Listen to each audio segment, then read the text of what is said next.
one player that's gotten a lot of slack through the years, especially the last few years, Paul George, PG 13, playoff P, pandemic P, whatever you want to call him. I think we could all draw pandemic P because he showed up in game 5 without Kawhi. Unfortunately for the Clippers, unfortunately for basketball fans, Kawhi Leonard went down with an ACL injury. I think they've said that it's an ACL sprain, so he does have a chance to come back in the playoffs, especially if the Clippers move on. I don't think he will come back for this series specifically, but I think he does have a chance to play in the Western Conference Final. Thankfully for NBA fans, thankfully for Clipper fans, he did avoid tearing it. So that's great. But everyone's opinions, I saw a lot of pundits, I saw a lot of the morning shows.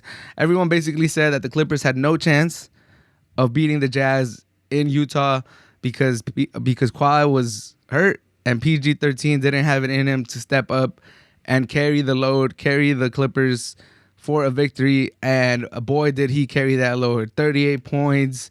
Just whenever they needed a bucket, PG-13 stepped up.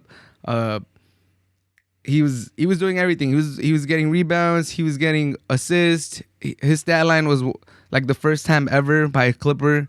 And they've had Quad. They've had some good players. They've had Blake. They've had CP3.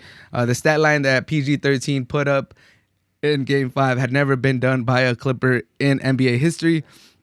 So PG-13 has been balling. He's had 3 straight games of 30-plus points, and his overall stats for the playoffs are exceptional. I'll put a graphic somewhere up here, but basically he's scoring like over 25 points per game in the playoffs on great shooting percentages. I believe he's like 38 in three-point percentage, like 45 from the field, like 86 from the free throw line.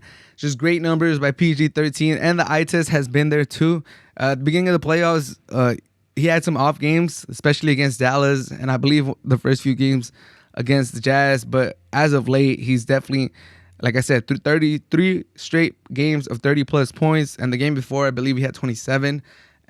But the one that really cemented him as like, all right, this fool is back. He's definitely there, like mentally. He looks like he wants it. Like this is the Paul George. We were getting the Indiana Pacers Paul George in Game 5. He was great on defense. He was great in transition. He was getting N1s. He was all over the court. He put his handprint all over that game.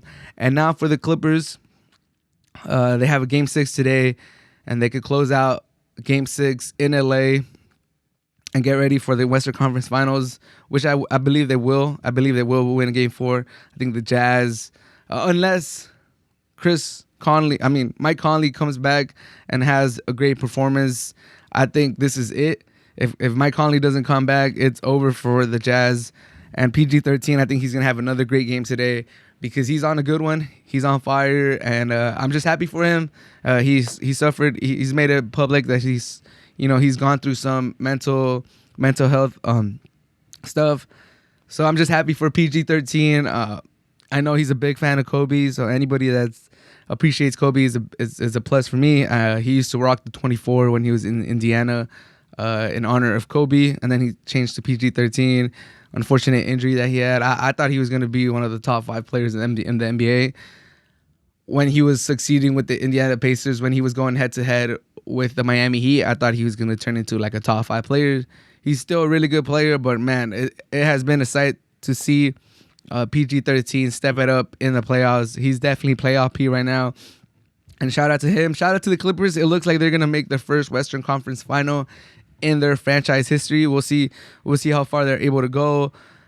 But as far as PG-13, salute. What do you guys think? Is he still pandemic P or is he playoff P? Because for my take, he's playoff P now, and I think he's going to keep this up. Because I think once you see that ball go through, it's almost like when you have a cold streak and you see the ball go through the net and you're like, okay, like there we go. I remember how to shoot now. I think it's the same thing to a different degree for PG-13. He was just having bad game after bad game. And even when he would score, like he would score 2-3 buckets in a row, like in the grand scheme of things, he would be like, he would still be having a bad game. But now he's piling the good games together. So I just think that builds up so much confidence. Like I said, if I can't stop saying that he has three straight games of 30 plus points, I think he knows that himself. He's like, damn, I could really do this. Like, this is me. Like, this is a player that I know I could be. So I think he's just going to continue to thrive, and he's going to continue to be a great player for the Clippers. And if the Clippers go up against the Suns in the Western Conference Final, I think he's going to have a great Western Conference Final too. But what do you guys think?